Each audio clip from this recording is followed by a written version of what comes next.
నమస్తే. Welcome to our channel. నేను సిరి. చంద్రబాబు నాయుడు గారు కేంద్ర మంత్రిని కలవడానికి వెళ్తున్నారు తన ఇంటికి అని చెప్పేసి అంటే మనం చూసాం, కలిసారు కూడా. ఎందుకు ఆ కేంద్ర మంత్రిని కలిసారు, ఏంటి అంత స్పెషల్ అని చెప్పేసి అందరూ మాట్లాడుకుంటున్నారు. సో ఈ అంశాన్ని మనకి వివరించడానికి మనతో పాటు ఉన్నారు ప్రముఖ senior journalist doctor Durga Vadlamani గారు. నమస్కారం మేడం. నమస్తే మేడం, ఇప్పుడు చూస్తున్నట్టయితే చంద్రబాబు నాయుడు గారు కేంద్ర మంత్రిని కలిశారు. అంటే అందరినీ కలవడం వేరే విషయం, స్పెషల్గా ఒక్క మంత్రిని, కేంద్ర మంత్రిని కలవాలని అనుకోవడం ఎందుకు అంత స్పెషల్ అంటారు? అంటే చంద్రబాబు నాయుడు గారు ఏ పని చేసినా మనం ఫస్ట్ నుంచి చెప్పుకున్న విజన్ అనేది, అది చిన్న విషయానికైనా ఆయన చాలా దూరదృష్టితో ఆలోచిస్తారు. పీయూష్ గోయల్ ఎందుకు కలిశారు, ఇదో పెద్ద క్వశ్చన్ మార్క్ ఇప్పుడు. అంటే ఆయన ఆంధ్రప్రదేశ్ని అభివృద్ధి చేయడంలో ఆయన ఎంతలాగా తన దృష్టిని కేంద్రీకరిస్తారు అన్న విషయానికి ఇదొక చిన్న ఉదాహరణ, ఇదొక మచ్చు తునక.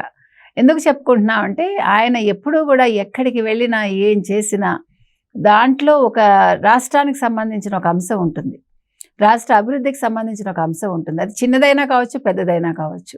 మీకు అందుకు ఉదాహరణ, ఆయన ఎవరు మన బిల్ గేట్స్ని కలవటానికి వెళ్ళినప్పుడు 10 నిమిషాలు ఆయన అపాయింట్మెంట్ 10 నిమిషాల కంటే ఇవ్వలేనన్నాడు. ఆయన అపాయింట్మెంట్ కోసం ఆయన కొన్ని గంటలు వెయిట్ చేశాడు ఒక ముఖ్యమంత్రిగా ఉండి. అంటే ఒక దూరదృష్టికి మనం చెప్పుకుంటున్నాం.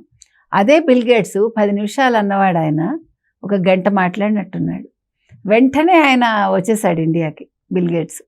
నేను ఎందుకు చెప్తున్నానంటే ఒక సమర్థవంతమైన ఒక నాయకుడు ఉంటే రాష్ట్ర అభివృద్ధి ఏ రకంగా జరుగుతుందో చెప్పుకోవటానికి మనం చెప్తున్నాం. ఈరోజు హైదరాబాద్ రజనీకాంత్ మెచ్చుకున్నాడు, ఎంతోమంది మెచ్చుకున్నారు. నేను అసలు హైదరాబాద్లో ఉన్నానా లేకపోతే న్యూయార్క్లో ఉన్నానా అనుకున్నారు. ఒక్కసారి సాయంకాలం మనం లైట్లు పెట్టాక మనం ఒకసారి గచ్చిబౌలి సైడ్ వెళ్ళి చూసామనుకోండి, మనమే ఆశ్చర్యపోతున్నాం కదా, తెల్లబోతున్నాం కదా.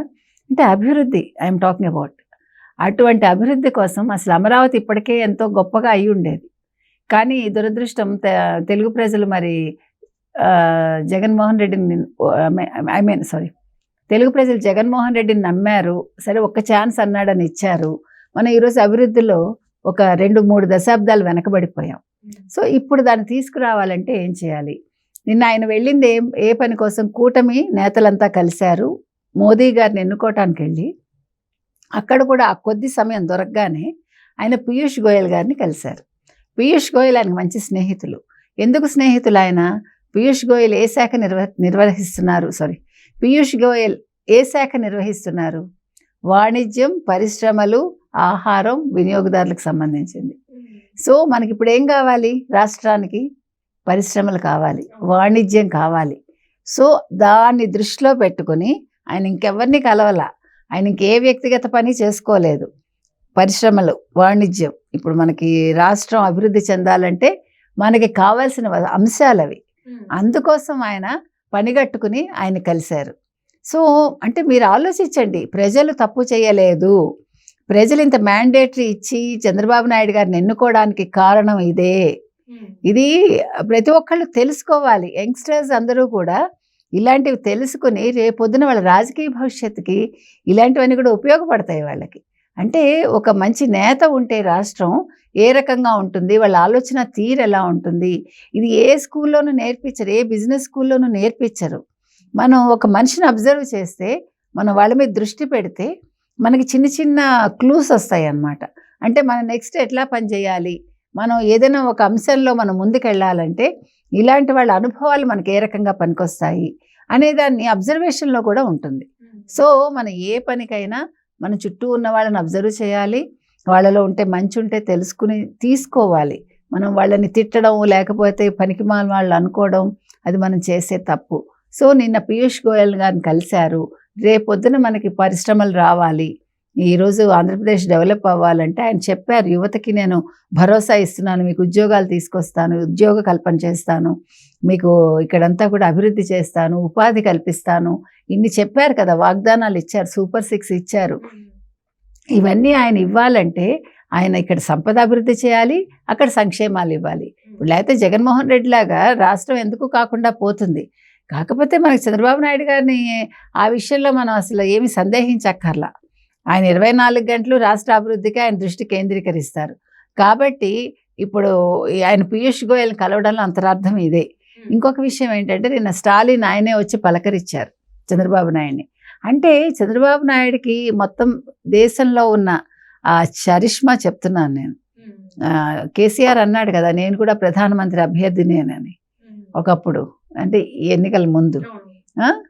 కేసీఆర్ని ఎవడన్నా పలకరిస్తున్నాడా, ఎవడన్నా పట్టించుకుంటాడా? మన గురించి మనం కాదు చెప్పుకోవటం, మన గురించి పక్కవాడు చెప్పాలి, మన దగ్గరికి పక్కవాళ్ళు రావాలి. ఇప్పుడు ఇదే మోదీ మొన్న నెగ్గగానే ఫోన్ చేసి మాట్లాడారా చంద్రబాబు నాయుడు గారితో? అమిత్ షా మాట్లాడారా? ఎందుకు మాట్లాడారు? ఈరోజు మన అవసరం వాళ్ళకు ఉంది. 16 మంది ఎంపీలు సాలిడ్గా చంద్రబాబు నాయుడు గారికి ఉన్నారు, 2 ఎంపీలు జనసేనకు ఉన్నారు, కాబట్టి 18 మంది ఎంపీలు మన చేతిలో ఉన్నారు.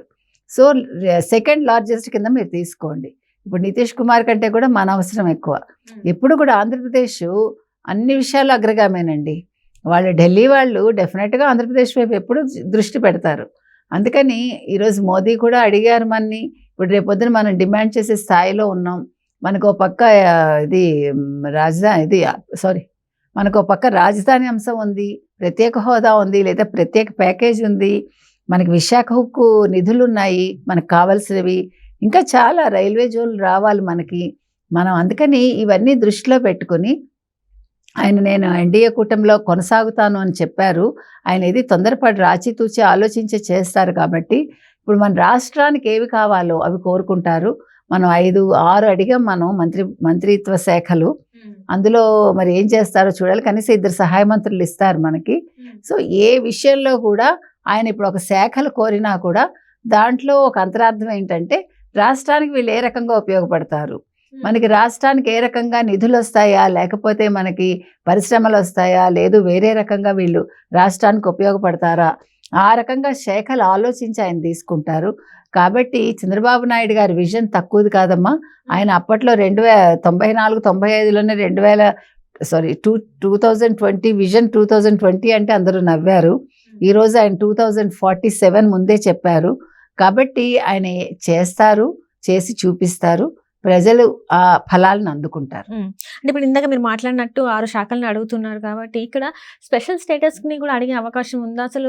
అంటే ఇప్పుడు ఏపీలో ఉన్న పరిస్థితుల దృష్ట్యా స్పెషల్ స్టేటస్ అనేది చాలా అవసరం ఏపీకి. మరి అడిగే అవకాశం ఉందంటారా, వాళ్ళు ఇచ్చే అవకాశం ఉందని అంటారా? ఇవ్వాలమ్మా, ఇచ్చి తీరాలి. ఇప్పుడు ఎందుకంటే మన అవసరం వాళ్ళకు ఉంది. ఇప్పుడు జగన్మోహన్ రెడ్డి ఈ ఫాల్స్ ప్రామిసులతోటే కదా వచ్చాడు.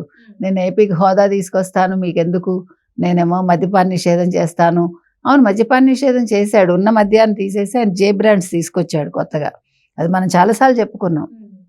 ఆ తర్వాత ఏమో ప్రత్యేక హోదా అసలు ఎప్పుడు అడగలేదు కూడా. అంటే ఆయన అడగడానికి ఆయనకి వ్యక్తిగతంగా ఆయనకి అది కుదరదు. బికాస్ ఆయన మీద కేసులు ఉన్నాయి కాబట్టి ఆయన సిబిఐ కేసుల గురించి ఆయనతో చర్చించాలి. బాబాబు నన్ను జైల్లో పడేయకుండా చూడండి, లేకపోతే నన్ను కోర్టులకు పిలవకుండా చూడండి అని అక్కడికి వెళ్ళి బతిమాలుకోవాలి మోదీని. వేరే చంద్రబాబు నాయుడు గారికి అవసరం లేదు కదా. ఇప్పుడు చంద్రబాబు నాయుడు గారికి ఏముంది, హీ కెన్ డిమాండ్.